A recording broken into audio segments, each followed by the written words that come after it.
Haleluya, puji Tuhan, kita ketemu kembali di dalam kasih Tuhan Yesus Kristus. Kami berdoa supaya semua teman-teman dalam keadaan baik-baik dan berlimpah dengan kemurahan Tuhan, karena yang kita perlukan adalah kemurahan Tuhan, sebab hanya Tuhan yang baik. Dalam hidup ini, manusia banyak masalah, manusia banyak beban, manusia banyak kesusahan. Jadi, apa yang paling kita perlukan adalah anugerah dan kemurahan Tuhan. Kemurahan Tuhan itu meringankan beban hidup kita. Kemurahan Tuhan itu menyelamatkan kita. Kemurahan Tuhan bisa membawa kita ke surga. Karena kita adalah orang-orang yang tidak layak untuk masuk surga. Tapi karena Tuhan baik, Dia melayakkan. Dia menebus dosa kita. Dia merebut kita dari tangan musuh. Dia membebaskan kita dari tangan iblis. Dan hanya Tuhan yang bisa membebaskan kita. Hanya Tuhan yang mampu. Dan hanya Tuhan yang baik. Oleh sebab itu, saya rindu sekali untuk kita mengenal Tuhan. Untuk kita mengalami Tuhan. Jangan sampai kita salah beriman. Kita bertuhankan yang bukan Tuhan. Jangan sampai kita bertuhankan huruf-huruf. Artinya kita hanya mempercayai huruf-huruf yang ditulis di dalam buku. Maka itu adalah sebuah hal yang sangat berbahaya buat hidup kita. Karena apalah artinya sebuah buku kalau itu bukan kebenaran firman Tuhan? Apalah artinya sebuah buku kalau itu bukan iman yang membawa kita kepada keselamatan? Sebab kita perlu mengenal Tuhan yang benar. Kalau hanya berdasarkan buku, kita mempercayai Tuhan. Berdasarkan buku kita beriman, maka kita adalah orang yang paling berbahaya. Karena setiap orang bisa menulis buku. Dan semua orang bisa mengaku bahwa dia adalah sesuatu yang berarti, sesuatu yang bisa menunjukkan jalan tentang Tuhan. Padahal itu karangan manusia. Nah, itulah sebabnya mari kita terus belajar, terus mencari kebenaran, sampai satu ketika kita bisa menemukannya di dalam hidup ini, karena hanya Dialah yang bisa membawa kita ke surga. Seperti tertulis di dalam Kisah 4 ayat 12, di bawah kolong langit ini, tidak ada nama lain yang olehnya manusia bisa diselamatkan, kecuali di dalam nama Tuhan Yesus Kristus. Kalau Anda tinggal di bawah kolong langit, berarti hanya nama Tuhan Yesus yang bisa menyelamatkan Anda. Pada malam hari ini dengan sukacita kami hadir kembali untuk menampilkan tayangan kesaksian bagaimana Tuhan telah mengubahkan seseorang dari yang tidak mempercayai Tuhan Yesus. Dari latar belakang dengan iman yang berbeda. Berkali-kali Tuhan menyatakan mujizatnya. Berkali-kali Tuhan menyatakan kuasanya. Bahkan Tuhan berbicara secara audible, secara supranatural kepada narasumber. Nah, bagaimana kisah selengkapnya? Kita sapa, kita sambut narasumber kita, Bapak Albert. Selamat malam, Pak Albert. Selamat malam, Pak. Shalom. Apa kabar? Ya. Baik. Puji Tuhan. Terima kasih Pak Albert sudah hadir di tengah-tengah kita, dan pada kesempatan ini kami rindu mendengarkan perjalanan iman Bapak, bagaimana Bapak pernah menantang kuasa Tuhan yang dibuktikan di dalam kehidupan Bapak sendiri. Oleh sebab itu, sekali lagi saya katakan, kita bilang Tuhan Maha Kuasa, itu harus dibuktikan teman-teman. Karena kalau tidak terbukti, maka dia bukan Tuhan. Dia hanya huruf-huruf. Ya, Pak Albert pernah menantang kuasa Tuhan Yesus. Dan Tuhan Yesus adalah Tuhan yang baik. Dia tidak marah-marah, dia ditantang, dia tidak tersinggung. Dia tidak bilang, menista kau ya. Kenapa kau mau mencobai aku? Tidak. Tapi dia mengasihi semua manusia. Dia ditantang, dia membuktikan. Yang percaya kepada Tuhan Yesus tidak ada mengatakan bahwa ini penistaan. Karena kami diajarin untuk selalu mengasihi siapapun. Bahkan Tuhan Yesus mengajarkan kasihilah musuhmu. Berdoalah buat mereka. Oke? Terima kasih Pak Albert buat kehadiran Anda. Tuhan Yesus memberkati apa yang Pak Albert kerjakan. Dan pada malam hari ini Pak Albert boleh menceritakan kepada kami, boleh bersaksi kepada teman-teman yang ada di dalam link ini, dimulai dari latar belakang dulu. Terus bagaimana Bapak bisa berjumpa dengan Tuhan Yesus. Silakan Pak Albert. Ya. Terima kasih Pak. Kesempatan Pak. Saya bersyukur aja sama Tuhan Yesus. Karena sebenarnya saya dari kecil tinggal dari keluarga Muslim. Sampai umur 40 tahun ini, saya dari kecil sudah diajarkan untuk belajar ilmu kejawen juga. Jadi saya dari umur SMP itu sudah belajar ilmu kejawen. Jadi kami Muslim kejawen. Jadi segala macam puasa ataupun ritual-ritual secara kejawen atau secara Muslim saya lakukan. Itu selama dari mulai saya sampai dewasa sampai saya menikah. Itu dan ketika saya menikah itu saya lebih memperdalam lagi ilmu kejawen itu. Jadi apapun semua saya lakukan. Jadi mulai dari puasa, mungkin orang bilang dari kita tahajud, sholat duha, itu pun kita lakukan untuk mendapatkan ilmu-ilmu yang perlu kita ambil. Gitu. Jadi selama hidup saya itu saya melakukan hal-hal bersekutu dengan kuasa kegelapan lah orang bilang. Gitu. Jadi selama saya di agama yang dulu saya nggak ada ketenangan. Gitu. Jadi apapun saya lakukan untuk memperlengkapi diri supaya selamat. Jadi memperlengkapi diri dalam keseharian, dalam bekerja, dalam apa itu memperlengkapi diri untuk selamat. Itu. Jadi dari mulai sholat 5 waktu, sholat tahajud itu saya lakukan supaya membentengi diri saya. Dan bukan cuma itu, saya ngambil ilmu-ilmu segala macam supaya saya bisa selamat. Tapi berjalannya waktu, saya semakin tidak tenang dengan mempunyai hal-hal itu. Jadi sampai berjalannya waktu saya menikah itu saya semakin memperdalam ilmu itu, saya semakin, orang bilang itu semakin terperosok lagi saya melakukan ilmu-ilmu itu. Saya masuk ke sering bertapa, sering kungkum ke tempat pemujaan, sampai ke Gunung Kawi, ke Gunung di Tawangmangu itu sering saya ke sana.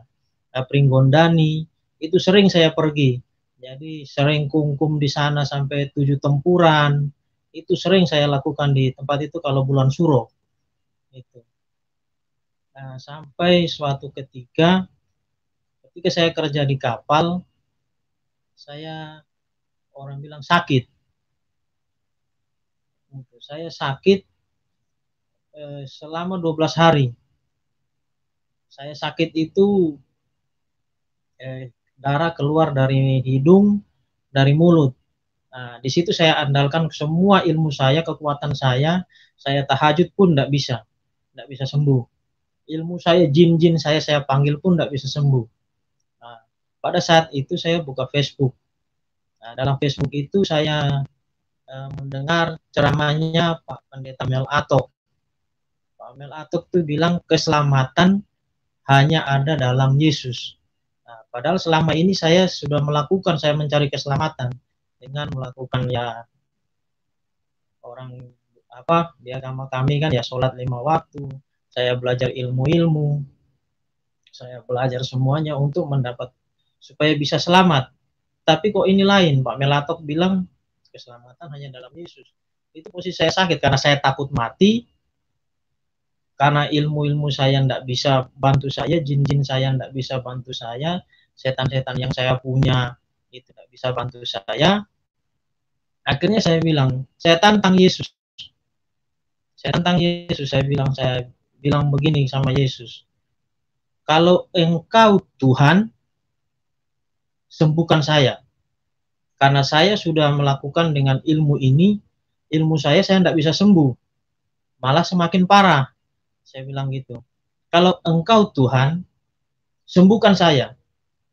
Nah, kalau Engkau sembuhkan saya akan buang segala ilmu saya, pusaka saya, keris-keris saya, batu-batu saya buang. Saya bilang gitu. Nah, dan ketika 2 jam kemudian itu saya sembuh total. Sembuh total tanpa ada satu penyakit pun. Jadi sudah langsung sembuh kayak orang tanpa sakit. Itu. Nah, dan ketika saya bilang, masa sih? Saya itu di situ masih ragu. Saya bilang, masa sih Tuhan Yesus orang apa begitu ampuh sih ilmunya? Saya bilang gitu. Saya tantang lagi, di situ saya hubungi Pak Melatok tapi nggak direspon. Itu karena tujuan saya cuma mau nantang dia. Karena apa? Saya bilang kalau memang dia orang sakti, dia harus tahu apa yang saya punya. Dia nggak respon. Nah, yang habis itu saya buka Facebook lagi, saya dapat namanya Pak Yusuf Roni Marpaung itu.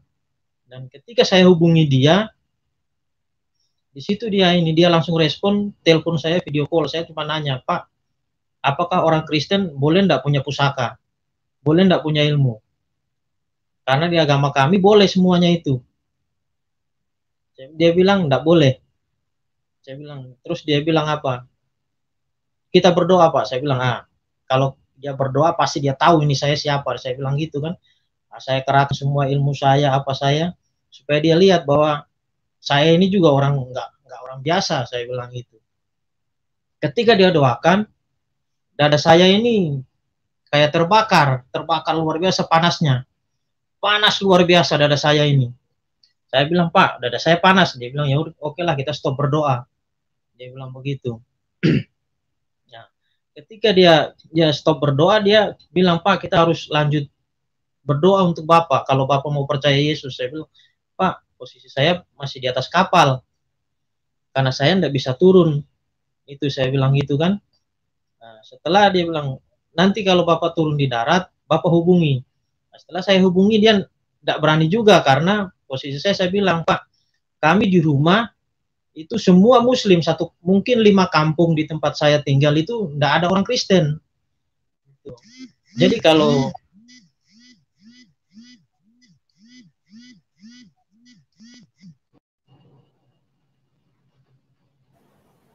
halo?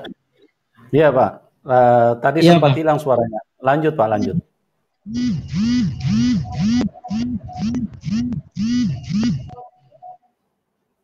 Halo? Ya. Sebentar ya, teman-teman, ini kelihatannya ada gangguan sinyal. Ya. Kita coba hubungkan kembali dulu dengan narasumber karena sinyal agak sedikit menurun di tempat narasumber. Karena memang begitulah namanya juga produk manusia, ya kadang bagus, kadang tidak stabil. Tapi kita sedang upayakan supaya semuanya bisa berjalan dengan baik dan bisa memberkati teman-teman yang ada di dalam link ini. Kita sedang upayakan dulu, ya, kita berharap bisa segera tersambung dengan narasumber. Bagaimana kuasa Tuhan yang tadinya dia ditantang oleh narasumber karena dia dari iman yang berbeda, di dalam keadaan yang terpuruk, dia sakit, keluar darah dari hidung dan panas badannya, dan kemudian tidak ada kuasa yang bisa menyembuhkan dia. Dia coba berdoa dengan imannya yang lama, tapi juga tidak ada hasilnya. Ya, dia mencoba dengan memanggil yang dia percayai di iman yang lama, yaitu memanggil jin, memanggil orang pintar, ya, itu atau dukun-dukun, ya, tapi juga tidak ada hasilnya, malah narasumber semakin parah, semakin berat penyakitnya. Dan pada saat itu dia mendengar khotbah seorang pendeta, dan pendeta mengatakan bahwa hanya di dalam Tuhan Yesus ada keselamatan. Nah, dia mencoba, ya biasa. Orang kalau sudah tidak ada jalan keluar, maka dia coba-coba semuanya. Nah, orang yang mencari kebenaran, mencari Tuhan, itu akan bertemu. Dan Tuhan Yesus sayang sama semua orang. Dia tidak berkata, kau kan tidak percaya saya, kau imannya lain. Kenapa kau cari saya? Kenapa kau mau ini? Habis itu ingin membuktikan, menantang lagi. Ya, ini kalau secara manusia terlihat agak kurang sopan, tapi itulah Tuhan. Tuhan dia maha baik, dia tidak pernah melihat apapun latar belakang kita.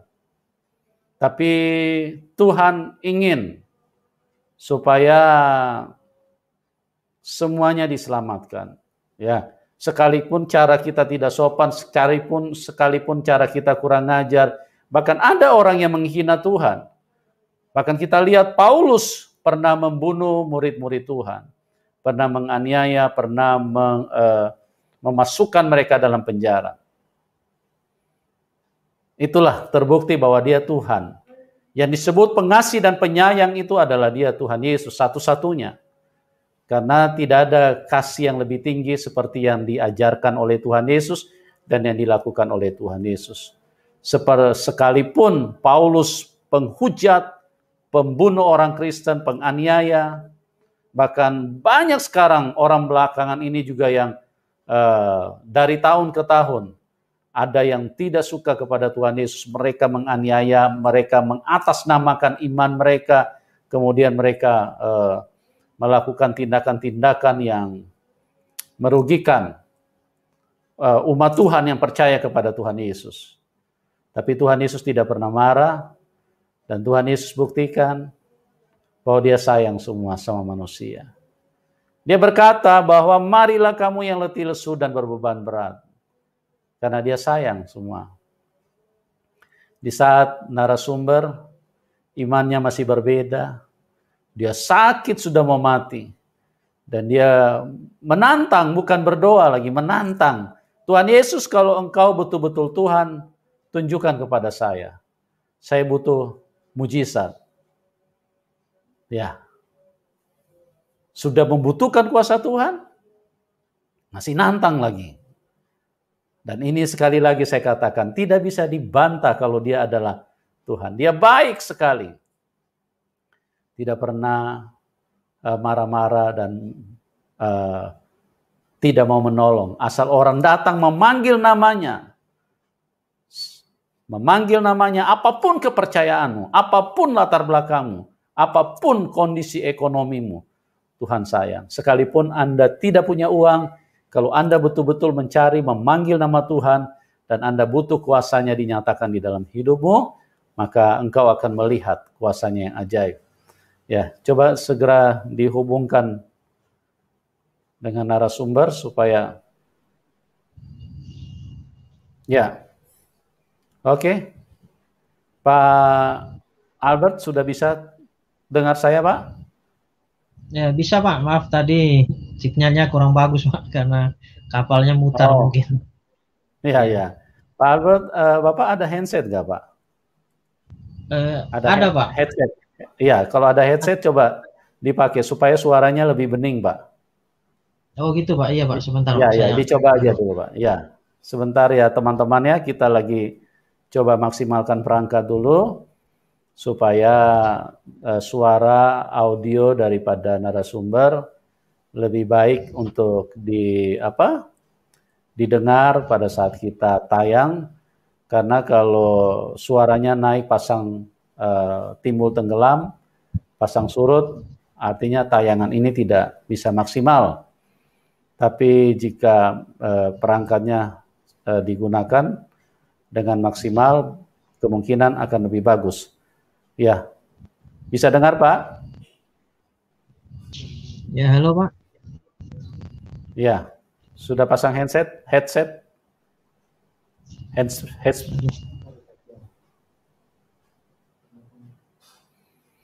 Ya, sebentar ya, kita lagi coba maksimalkan dulu perangkatnya supaya bisa tayangannya bisa lebih baik. Nah, itulah yang terjadi, yang dialami oleh narasumber, dan kita akan ikuti kisah selengkapnya. Tuhan Yesus sangat luar biasa, sangat baik. Makanya firman-Nya itu sangat sempurna. Tidak ada firman yang tidak ada logika yang bisa membantah kalau dia adalah Tuhan. Mungkin ada yang berkata, oh banyak yang tidak percaya Tuhan Yesus itu adalah Tuhan. Iya, karena otak manusia sudah ketutup dengan kuasa kegelapan. Kalau mau dilihat secara sederhana, dia terbukti bahwa dia adalah Tuhan. Ya, dari firman-Nya bisa dimengerti. Oke, Pak Albert? Iya, Pak. Ya, Maaf, sudah. Pak. Nggak bisa dipakai jadi. Oh ya, nggak apa-apa Pak. Oke, suaranya agak besar saja Pak ya, agak kencang suaranya, biar suara Pak, ya. ininya nggak naik turun ya. Oke Pak, silakan ya, Pak dilanjutin dulu kesaksian yang tadi. Iya Pak. Terima kasih. Maaf tadi karena kapal mutar jadi sinyal kurang bagus. Di sini saya menantang Pak Pendeta. Tadi saya lanjutkan bahwa saya menantang Pak Pendeta Yusuf Roni Paron Marpaung. Ketika dia berdoa, dada saya panas dan seperti terbakar. Orang bilang terbakar sekali. Jadi panasnya ya belum pernah saya rasakan selama saya hidup, panas seperti itu. Maka saya bilang, Pak panas. Akhirnya dia berhenti. Dia bilang, lanjut Pak, kita lanjut nanti di rumah. Tapi setelah saya hubungi Pak Yusuf juga, mungkin Pak Yusuf Marpaung agak takut juga karena keluarga kami semua mungkin 5 kampung itu Muslim semua, tidak ada orang Kristen. Makanya dia bilang, Bapak, dia sarankan saya untuk cari gereja di situ. Nah, saya bingung, saya cari gereja di mana karena saya tidak pernah ke gereja kan selama saya di Sragen itu tidak tahu kalau ada gereja. Karena kampung kami 5 kampung lebih itu tidak ada gereja. Itu. Akhirnya saya tanya, saya bilang, Tuhan kalau betul-betul kamu punya kuasa, saya bilang, Yesus kalau kamu punya kuasa, tunjukkan saya gereja. Saya buka di Google Maps, saya buka, saya cari gereja, saya lihat ada gereja GBI. Itu gereja GBI Sragen. Nah, saya buka map, tapi map itu ngasih arah yang salah ke saya ketika saya cari. Di situ ibadahnya jam 7 apa jam 8 itu map kasih arah yang salah ke saya. Jadi harusnya saya ke utara, map itu nunjukin ke selatan. Sampai jam 10 itu baru saya ketemu gereja itu. Nah, ketika saya ke gereja itu sudah selesai kebaktian, mungkin mereka itu tinggal keluar. Nah, ketika saya masuk pun saya ditahan, tidak boleh. Pak, ini sudah selesai, Pak. Jadi Bapak kesini mau ngapain? Karena posisi saya masih rambut panjang, masih ya dengan penuh, mungkin saya sudah persiapan juga kalau memang saya persiapan perang, saya bilang, saya bawa pengawal saya bilang gitu. Saya datang ke gereja, saya tanya Pak Pendeta, Pak, berani enggak doain saya mau ini, serahkan semua pusaka saya bilang gitu kan. Pak Pendeta itu lihat saya kayak ini juga, takut juga dia. Cuma dia tanya, kalau Bapak mau, saya bisa Pak, saya doakan.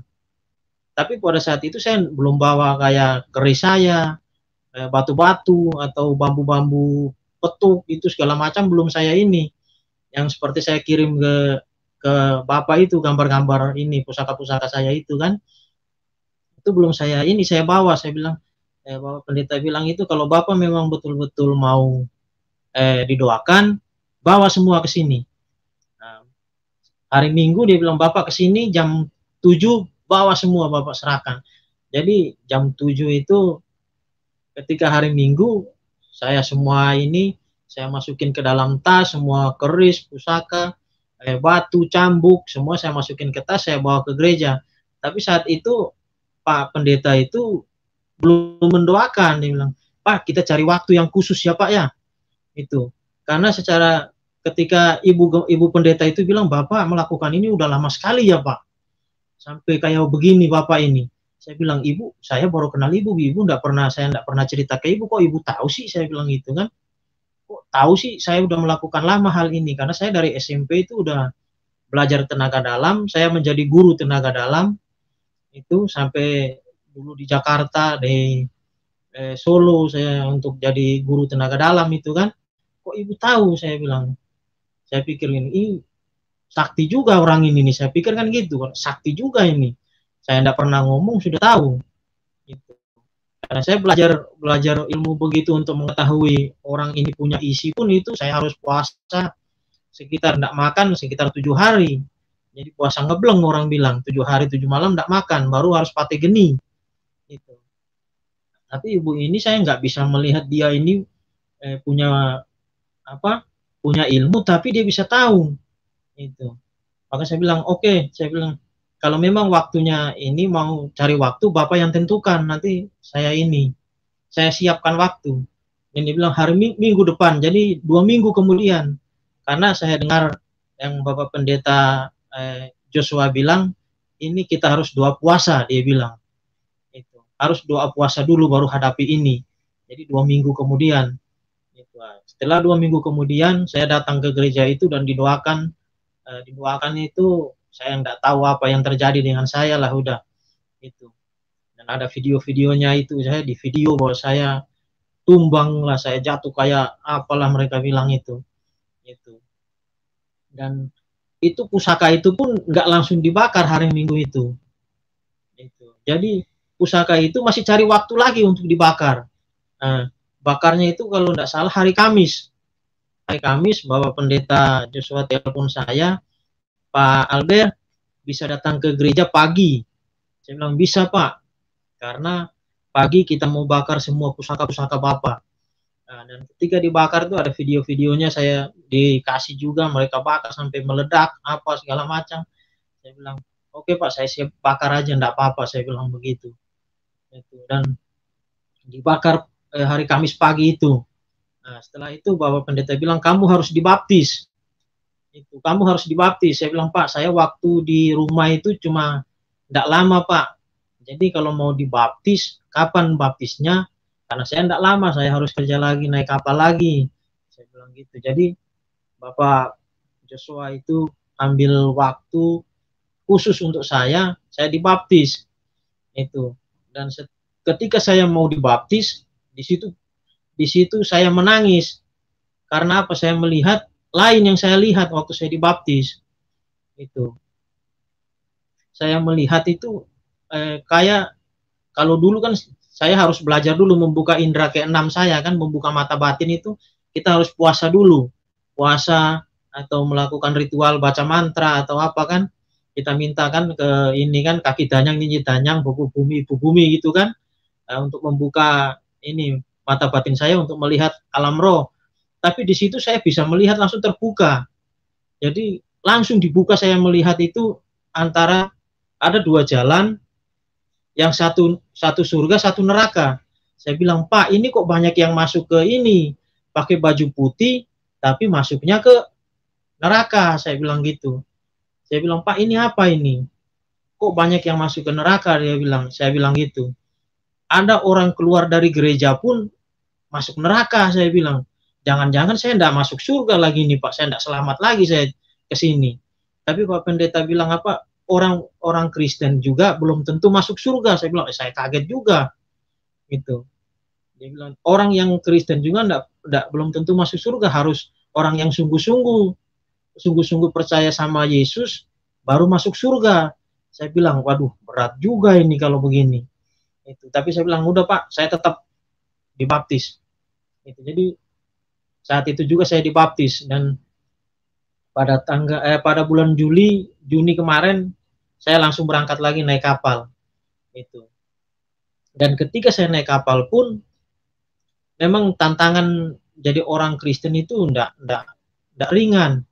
Karena apa? Istri saya sendiri pun menolak untuk menjadi Kristen. Istri saya enggak mau sampai sekarang. Anak saya yang saya ajak pun, anak saya ajak yang masih kecil 8 tahun itu, saya bilang, ayo ke gereja yuk, ikut Bapak. Itu saya perang dengan istri saya, jadi berantem. Itu. Jadi istri saya sampai saat ini pun belum mau masuk ke gereja. Anak saya jadi bingung dia, kalau itu Bapak dimarahin sama istri saya, tapi kalau ndak ikut dia bilang dia kayak kasihan sama Bapak. Itu. Tapi saya cuma bilang, nggak apa-apa dek, bayar Bapak aja dulu lah kalau ini. Jadi anak saya sampai sekarang ini ya dilatih terus ke masjid, jadi istri saya semakin sholatnya semakin kuat, anak saya semakin kuat sholatnya. Itu. Jadi baru saya aja sendiri yang saya bilang, saya tidak akan tinggalkan Tuhan Yesus lah. Kalau Tuhan Yesus sudah lihatkan saya seperti itu, saya tantang dia aja saya kalah kok, apalagi saya tinggalin dia. Saya bilang gitu. Dan ketika saya naik kapal, tantangan saya lebih berat lagi di kapal. Tanggal 27 Juli saya kena COVID. Saya kena COVID sudah stadium akhir, jadi sudah sakaratul maut lagi. Itu. Sakaratul maut, saya cuma ini aja teriak, Yesus tolong. Kalau engkau Tuhan, betul-betul Tuhan tolong. Yesus tolong, Yesus tolong.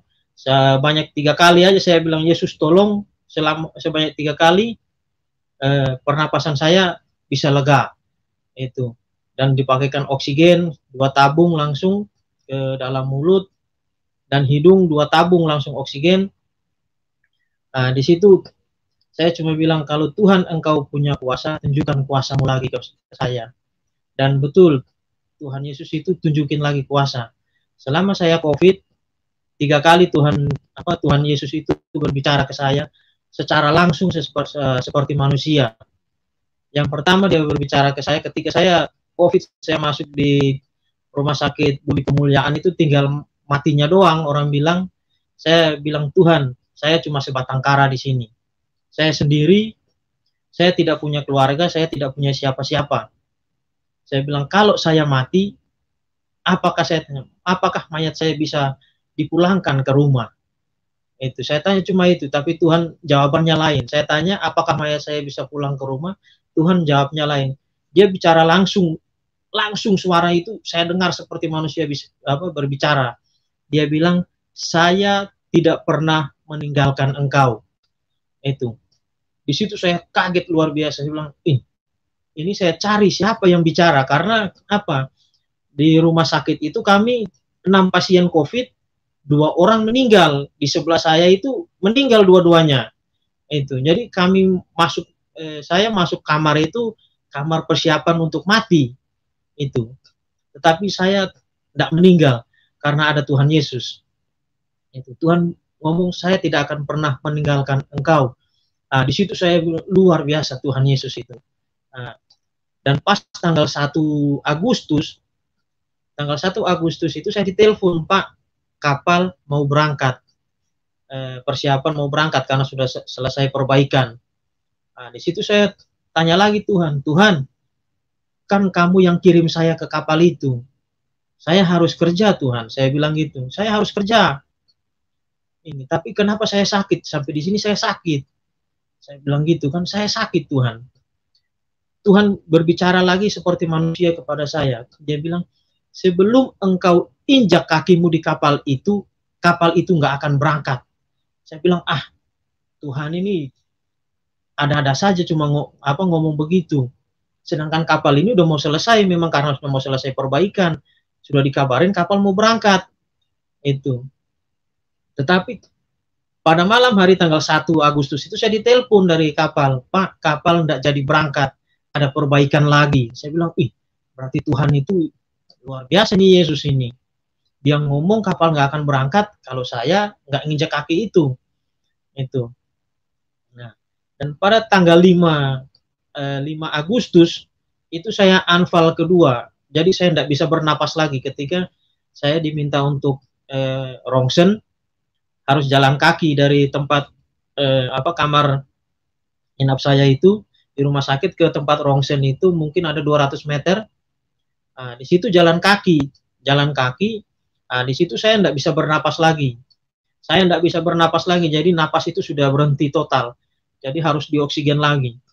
Di situ saya disuntik obat penenang supaya tidak banyak bergerak, mungkin ya, atau biar cepat mati atau gimana, saya tidak tahu. Tapi di situ Tuhan kasih tunjuk lagi dia. Saya berteriak-teriak, Tuhan tunjukkan mujizat, tunjukkan mujizat, tunjukkan mujizat. Di situ Tuhan itu marah. Yesus itu marah ke saya. Di situ dia bilang, kenapa engkau cuma minta mujizat? Kamu lihat di Alkitab itu kan 5.000 orang saya kasih makan, tetapi ketika saya disalib tidak ada yang datang satupun, tidak ada yang mendekat satupun. Itu kenapa? Karena mereka tidak mengundang saya, tidak memahami saya. Tuhan Yesus bilang, undang saya masuk ke dalam hidup kamu, maka semua itu pun akan kamu dapat, karena saya sumber segalanya. Itu Tuhan bicara secara langsung seperti manusia. Sampai saya cari suara itu.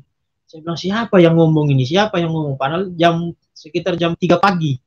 Jam 3 pagi itu sudah tidak ada perawat, sudah tidak ada ini, karena jam 3 pagi itu sudah perawat sudah mau aplus, mau ini. Jadi sudah tidak ada orang sama sekali. Saya cari suara itu, tidak ada. Cuma Tuhan ngomong itu. Undang saya masuk dalam hidup kamu. Dan ketika saya undang Yesus, itu pernapasan yang tadinya saya tidak bisa napas secara ini, harus pakai oksigen 2 tabung itu langsung lega plong, jadi kayak los begitu napas itu, kayak seperti semula lagi.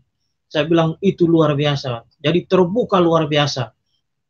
Itu saya dengar suara Tuhan dan saya bilang, undang dia, minta supaya saya undang dia. Saya bilang, iya ya, tadi saya salah ya, kenapa saya cuma minta mujizat, Tuhan minta mujizat aja. Jadi selama saya menantang dia saya tidak pernah ngundang dia dalam hidup saya itu. Dan ketika saya undang dia, Tuhan itu luar biasa. Makanya sampai saat ini saya bisa bersaksi, saya bisa ada di tempat ini itu karena kuasa Tuhan. Dan betul Tuhan ngomong bahwa kamu tidak akan kapal itu tidak akan berangkat kalau kamu sebelum kamu menginjak kaki. Dan betul itu tanggal 9 siang saya sampai di kapal ini, saya injak kaki di kapal ini, tanggal 10 jam 1 malam, itu kapal persiapan berangkat. Jadi Tuhan menggenapi apa yang dia katakan ke saya. Sebelum kamu menginjak kapal itu tidak akan berangkat. Dan ketika saya sampai di kapal tanggal 9 siang hari, malam hari jam 1 tanggal 10, kapal persiapan berangkat. Itu. Dan saya bersyukur, saya katakan saya tidak akan pernah meninggalkan Tuhan lagi. Karena apa? Dia menyelamatkan nyawa saya 2 kali. Itu. Jadi saya bersyukur saya kenal Tuhan Yesus. Kalau dulu saya tidak kenal Tuhan Yesus, mungkin saya sudah mati. Itu. Saya hanya tidak ada pengharapan. Saya melakukan agama yang sia-sia. Saya melakukan ilmu-ilmu yang sia-sia. Itu. Jadi saya bersyukur pada saat ini. Karena Tuhan Yesus itu luar biasa, Pak. Itu yang bisa saya ceritakan, Pak. Haleluya, luar biasa sekali ya. Tuhan Yesus itu Tuhan yang baik ya. Sekalipun manusia banyak kali menantang dia, mencobai dia, bahkan kadang-kadang kurang sopan di dalam bersikap kepada Tuhan, tapi Tuhan tidak pernah memperhitungkan itu. Memang Tuhan datang untuk mengasihi manusia. Tuhan ingin menyelamatkan manusia. Dan seperti yang saya sering katakan, firman-Nya di dalam Matius 11 ayat 28, dia berkata, marilah kamu yang letih lesu dan berbeban berat, karena aku akan memberikan kelegaan kepadamu. Dia tidak berkata, marilah kamu orang-orang Kristen. Kalau dia berkata seperti itu, berarti dia bukan Tuhan. Karena dia hanya cinta satu golongan, dia hanya cinta satu kelompok. Tapi firman-Nya membuktikan bahwa dia adalah kebenaran. Marilah kamu yang letih lesu dan berbeban berat. Perhatikan, siapapun yang mendengarkan, kalau engkau letih lesu berbeban berat, dan tidak ada yang mau tolong hidupmu, Tuhan Yesus mengundang engkau. Marilah. Dan dia bukan Tuhan satu agama. Dia bukan Tuhan satu kelompok. Dia Tuhan seluruh manusia. Dia cinta semua manusia.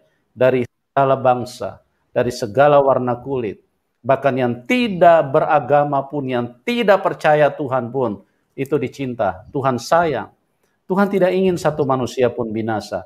Itulah Tuhan. Dia menggantikan kita supaya kita tidak mati dihukum sama iblis. Banyak orang tidak mengerti. Orang berkata, kami tidak perlu juru selamat. Kami bisa berdoa secara langsung. Tidak bisa. Tidak bisa. Anda tidak bisa lepas dari tangan setan. Karena manusia dikuasai oleh setan. Bapak Albert juga sebelum mengenal Tuhan, bagaimana hidupnya disesatkan di dalam ilmu-ilmu yang dia pelajari. Bahkan dari kecil, kita manusia sudah pintar berbohong, sudah pintar iri hati, amarah, benci, fitnah. Bahkan begitu mulai besar, pikiran cabul, pikiran kotor menguasai hidup kita. Itulah menunjukkan bahwa manusia hidup dikuasai setan. Dan kita perlu diselamatkan, kita perlu dibebaskan dari tangan Tuhan. Oleh sebab itu Tuhan datang, turun ke dalam dunia untuk berperang dengan kuasa, dengan iblis, membebaskan kita. Karena iblis tidak mau melepaskan kita. Iblis mau mencengkeram kita. Iblis adalah pembunuh manusia sejak semula. Yohanes 8 ayat 44. Makanya manusia dari manusia pertama Adam dan Hawa, semua gali kubur semua. Karena apa? Karena itulah kekejaman iblis. Iblis itu pembinasa keji. Oleh sebab itu carilah Tuhan. Carilah Tuhan yang benar. Bukan Tuhan yang dituhankan karena ketidakpahaman kita. Carilah Tuhan yang benar. Tuhan yang bisa menyelamatkan. Itulah kasih Tuhan kepada Bapak Albert. Luar biasa. Pak Albert, saya mau sedikit bertanya. Jadi bagaimana dengan keluarga Bapak dan khususnya istri? Apakah istri sudah mengetahui kalau Bapak sudah percaya Tuhan Yesus saat ini? Sudah, Pak, sudah.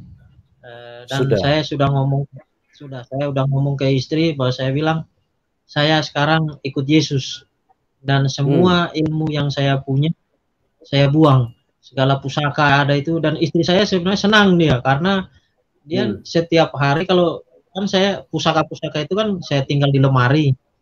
Jadi ketika ya kayak minyak bambu, misik, atau minyak-minyak yang lain habis, itu kan pusaka-pusaka saya kayak keris itu kan sering ngamuk, jadi kayak bertengkar di dalam lemari itu kan. Jadi istri saya kadang lihat ular apa, jadi kasih makan lagi katanya. Oh, iya. Luar biasa ya. Itu. Jadi dia enggak ngasih. Iya. Pak Albert bisa dengar saya? Ya.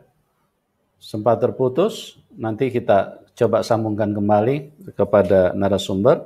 Jadi memang begitu, bahwa iblis itu adalah pembunuh manusia sejak semula. Dalam Yohanes 10 ayat 10 berkata, pencuri datang hanya untuk mencuri, membunuh dan membinasakan. Dia mengambil, dia mencuri semua yang diberikan Tuhan kepada kita, kepada manusia. Dia mencuri damai sejahtera. Dia mencuri sukacita. Dia mencuri kepuasan kita. Sehingga manusia seringkali tidak puas. Punya 1 istri tidak puas. Punya 2 istri tidak puas. Punya 10 tidak puas. 13 tetap tidak puas. Itulah pekerjaan setan. Mencuri. Semua yang baik diambil oleh iblis supaya manusia terjebak dengan kesesatan dan manusia akhirnya mati di tangan setan karena setanlah pembunuh manusia. Ya, setanlah yang membunuh manusia. Ini pun orang tidak mengerti. Banyak orang berkata bahwa Tuhan adalah yang menghendaki supaya manusia mati terbunuh. Ini tidak mengerti kebenaran, tidak mengerti firman Tuhan. Sejak semula Tuhan pencipta kehidupan. Bagaimana Tuhan yang maha baik, Tuhan yang menciptakan kehidupan, Tuhan yang sama yang membunuh manusia. Ini sangat tidak masuk di akal. Karena pikiran manusia disesatkan oleh setan. Makanya manusia selalu berpikiran yang diperdaya oleh setan. Sehingga manusia selalu mempercayai bahwa Tuhanlah yang menghendaki kematian. Tuhanlah yang membunuh manusia. Tidak. Tuhan justru menggantikan kita supaya dia yang dibunuh. Dia yang jadi korban. Bagaimana kok Tuhan bisa membunuh? Ya. Jadi itulah kasih Tuhan. Bahwa Tuhan menyelamatkan setiap manusia. Membebaskan kita dari tangan setan. Supaya kita mengalami kehidupan. Nah, kalau orang di dalam Tuhan, dia hanya pindah tempat. Karena memang tubuh jasmani ini adalah tubuh yang sudah hilang kemuliaan. Tubuh jasmani ini dikuasai oleh kuasa kegelapan. Makanya disebut keinginan daging itu adalah maut. Nah, ini kalau saya bicara begini pun nggak bisa ditangkap nih. Kalau Anda tidak manusia roh, Anda tidak bisa mengerti bahasa saya. Apa yang saya sampaikan ini? Bahwa semua itu kita harus menjadi manusia roh. Kedatangan Tuhan ke dalam dunia untuk mengubahkan daging menjadi roh. Ya, bahwa kita hanya menanggalkan tubuh jasmani ini. Karena tubuh jasmani ini di dalam kekuasaan kuasa kegelapan. Makanya ditanggalkan. Kita yang mati yang sudah percaya di dalam Tuhan Yesus, kita menanggalkan, kita diganti tubuh kemuliaan, ya. Karena tubuh daging ini semua ini sampah.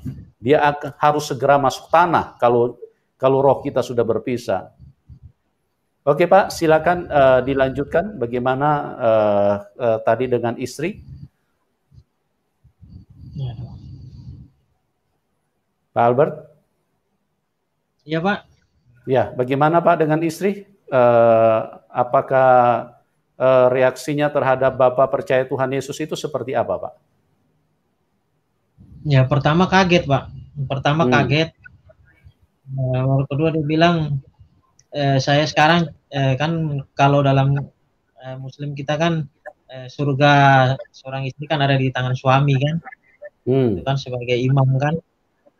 Istri saya bilang, jadi dia bilang saya mencari surga sendiri. Dia bilang gitu. Saya bilang kalau saya enggak, karena saya sudah di tangan Yesus. Saya bilang gitu. Haleluya. Nah, dia bilang saya enggak akan mau ke gereja dan jangan paksa saya. Dia bilang gitu. Kalau anak-anak biar anak-anak yang mau minum. Cuma ketika saya ajak enggak boleh. Gitu aja. Iya, percayalah bahwa Tuhan Yesus yang mengasihi Bapa, Tuhan Yesus juga yang akan bertindak, yang akan menolong, karena segala sesuatu Tuhan Yesus merancang damai sejahtera dan merancang suatu kehidupan yang penuh dengan kebahagiaan, karena Tuhan Yesus benar-benar ingin manusia bahagia, dan iblislah yang ingin manusia menderita, mati, sakit-sakitan, kecelakaan, kena masalah. Itu adalah pekerjaan iblis semua. Karena Tuhan Yesus berkata di dalam Yohanes 10 ayat 10, iblis datang hanya untuk mencuri, membunuh, dan membinasakan, tapi aku datang supaya kamu mempunyai hidup dan mempunyai di dalam segala kelimpahan. Pak Albert, saya mau tanya, tantangan dari yang lain seperti apa, Pak? Apakah sudah ada yang lain yang mengetahui kalau Bapak sudah percaya dan menerima Tuhan Yesus? Banyak Pak, waktu teman-teman di kapal itu kadang menghina. Mereka bilang, itu kan Isa, ya kalau kita kan dulu kan manggil Isa cuma seorang nabi. Mereka bilang, tuh Pak itu kan dia kan cuma manusia, dia nabi. Nabi tapi dia bisa kasih saya mujizat. Saya bilang, saya sembuh. Saya bilang, saya sembuh dari apa tantang dia malah saya sembuh. Saya bilang gitu. Dan mereka bilang, itu kan cuma nabi aja. Saya bilang, apa? Maaf aja Pak. Saya bilang, kalau nabi kenapa dia bisa sembuhkan saya? Sedangkan saya ini maaf aja saya bilang, ketika nabi kita aja tidak punya mujizat, tidak bisa sembuhkan, mendoakan orang sembuh. Saya bilang gitu. Saya bilang Pak, begini aja lah, saya melihat ini secara ini aja lah. Mereka bilang, wah kamu nih ada-ada aja lah. Itu kan kalau saya mah dia cuma orang nabi yang inilah, cuma nabi aja. Nggak perlu itu dia bukan Tuhan. Saya bilang, Pak, biar dia bukan Tuhan, sedangkan saya setan pun sampai saya bilang Tuhan karena dia menolong saya. Itu apalagi ini dia menolong saya Iya. sembuhkan saya, setan-setan saya bisa sembuhkan saya, tapi dia malah orang manusia bisa sembuhkan saya. Itu dan ya mereka bersikeras ya, kadang mereka inilah mencemooh saya diam aja lah gitu. Ya, memang itulah tantangannya, Pak. Setiap orang yang percaya kepada Tuhan Yesus kan sudah ditulis di dalam Alkitab. Dia harus pikul salib dan menyangkalnya. Kenapa? Karena Tuhan Yesus datang dari surga. Sedangkan dunia ini dikuasai setan. Seperti yang saya jelaskan tadi, kenapa manusia dari kecil sudah pandai berbohong? Karena dunia ini dikuasai setan. Makanya waktu Tuhan Yesus turun 2000 tahun yang lalu ke dalam dunia untuk mau menyelamatkan manusia, mengasihi manusia, manusia tidak menerima dia. Kenapa? Karena pikiran manusia dikuasai setan. Hati dan perasaannya juga dikuasai setan. Jadi Tuhan tidak bisa berjumpa. Tuhan tidak bisa masuk karena setan yang menguasai manusia. Coba, perhatikan kalau Anda tidak percaya, manusia sejak kecil sudah pandai berbohong. Tidak ada yang ajar manusia, tidak ada yang menjadi guru berbohong, tidak ada mata pelajaran berbohong. Tapi manusia begitu jago berbohong. Bahkan satu hal yang paling tidak disukai manusia adalah dibohongin. Ya, coba perhatikan pasangan suami istri pasti selalu saling mengingatkan, kamu jangan bohongin saya ya, saya paling tidak suka dibohongin. Begitu juga kalau dia istri, dia berkata kepada suaminya, kamu jangan bohongin saya ya, saya tidak suka dibohongin. Tapi itu hanya impian, itu hanya kerinduan, itu hanya keinginan. Tapi pada dasarnya manusia ini semua saling membohongi. Kenapa manusia bisa seperti itu? Karena manusia dikuasai setan. Ya, manusia pintar amarah, pintar kemunafikan, pintar kebencian. Tiba-tiba bisa saja membenci orang, tidak suka kepada orang. Karena itu bukan sifat Tuhan. Sifat Tuhan itu kasih sayang. Ya, sifat itu mengasihi, merangkul, menyelamatkan, menolong. Tidak ada yang namanya kebencian, iri hati, apalagi mau membunuh, darah orang halal. Itu tidak ada itu. Itu sifat yang diwarisi oleh iblis, yang dimasukkan di dalam pikiran manusia. Oleh sebab itu, Tuhan mengasihi kita. Tuhan mengasihi siapapun Anda. Sebab itu Tuhan berkata sekali lagi, dari firman-Nya bisa dibuktikan bahwa Dia adalah Tuhan. Dia berkata, berdoalah buat musuh-musuhmu. Mintalah berkat buat mereka. Tidak ada yang bisa manusia yang bisa mengajarkan seperti ini. Tidak bisa dibantah kalau ini dia dari atas, dia dari surga. Makanya dunia tidak bisa menerima dia. Nah, Pak Albert, saya sebagai hamba Tuhan, kalau Bapak mengalami tekanan, Bapak tidak disukai orang, jangan kaget Pak, karena memang Tuhan sudah berkata dalam firman-Nya, pikul salib. Begitu Pak Albert ya. Jadi kita harus rela karena memang itulah konsekuensi menerima yang dari atas, yaitu keselamatan. Sedangkan dunia yang dikuasai setan ini akan memakai orang-orang untuk membenci kita. Supaya apa? Iblis tidak ingin satupun manusia yang selamat.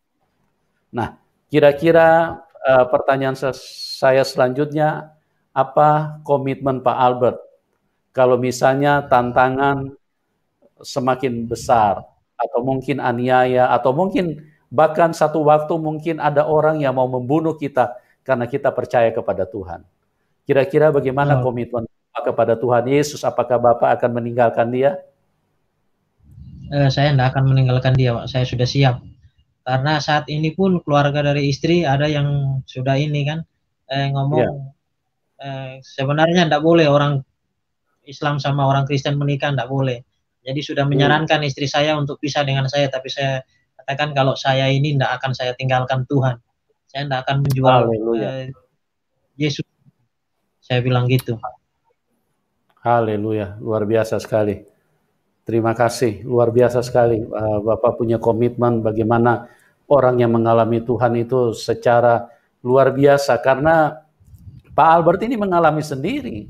Bukan khotbah pendeta yang membuat dia percaya kepada Tuhan Yesus.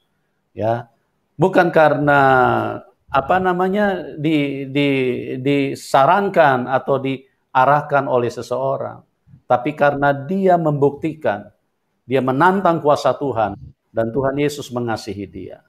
Ya, Pak, mungkin selama mengikut Tuhan Yesus, kira-kira ada mujizat apa yang Bapak mau bagikan kepada teman-teman? Saya cuma mau bagikan kepada teman-teman yang mungkin belum percaya Tuhan Yesus. Saya mau katakan kalau engkau tidak percaya Tuhan Yesus rugi. Karena Tuhan Yesus itu betul-betul ada, dia betul-betul Tuhan. Karena saya sudah buktikan sendiri, saya tantang dia, akhirnya saya diperlihatkan dengan kuasanya itu. Jadi dia itu betul-betul Tuhan, dia bukan nabi. Dia bukan nabi, dia bukan manusia, tapi dia sebenarnya Tuhan. Dan itu luar biasa, saya bilang tuh, tidak ada keselamatan. Kalau dulu saya nyari keselamatan, saya tidak pernah dapat. Tapi saat ini, biarpun saya kehilangan nyawa, saya tetap percaya Tuhan Yesus. Karena dia itu betul. Luar biasa. Jadi saya, haleluya. Jangan salah langkah lah. Jangan salah langkah. Kalau dibilang saya dulu, saya itu sampah. Saya itu sampah yang paling busuk. Yang sebenarnya tidak layak lah. Tidak layak dipungut itu oleh pemulung. Tapi Tuhan jadi pemulung untuk saya. Dia memulung saya, dia bersihkan saya, dia ini ubah saya. Itu karena dia itu luar biasa. Yesus itu luar biasa pokoknya. Saya sudah buktikan sendiri. Saya sudah buktikan sendiri Tuhan Yesus itu luar biasa. Amin. Ya, teman-teman, saya kasih tahu bahwa sejak dari Taman Eden, sejak semula, konsepnya iblis itu sama. Tidak berubah. Iblis itu penyesat ulung, penipu ulung, pembohong ulung. Tuhan Yesus berkata di Taman Eden kepada Adam dan Hawa, Tuhan Yesus berkata, jangan makan buah itu. Iblis datang dan berkata, makan saja, jangan dengarkan Tuhan. Ya, dan ini harus kita waspadai. Kami mengasihi siapapun Anda. Berhati-hatilah dengan imanmu. Carilah Tuhan yang benar. Karena iblis akan terus menentang kebenaran. Tuhan Yesus kebenaran. Dan iblis menentang kebenaran. Iblis tidak mau kebenaran. Dan iblis merasuk pikiran manusia untuk menolak kebenaran itu. Oleh sebab itu, alamilah. Minta, cari dengan sungguh-sungguh. Tantang Tuhan Yesus. Kalau memang benar-benar dia adalah Tuhan. Jangan cuma berdasarkan kata kami, kata pendeta. Tapi tantang dia. Kalau dia benar-benar Tuhan, kalau Anda ingin mengalami Tuhan. Tapi kalau Anda mau dibodohin sama setan, ya itu pilihan Anda sendiri. Kami hanya menyampaikan, kami mengasihi, dan iblis itu seperti itu. Sekali lagi, iblis itu hanya bapa pendusta. Yohanes 8 ayat 44, iblis adalah bapa pendusta. Di dalam dia tidak ada kebenaran. Dia selalu berkata dusta. Dan dia berkata selalu, dia masukkan pikiran-pikiran yang tidak benar kepada manusia. Dia berkata, masa Tuhan berkolor? Masa Tuhan lahir dari rahim wanita? Masa Tuhan disalib? Nah ini, dia masukkan terus, dia cuci otaknya manusia, supaya manusia mempercayai perkataannya.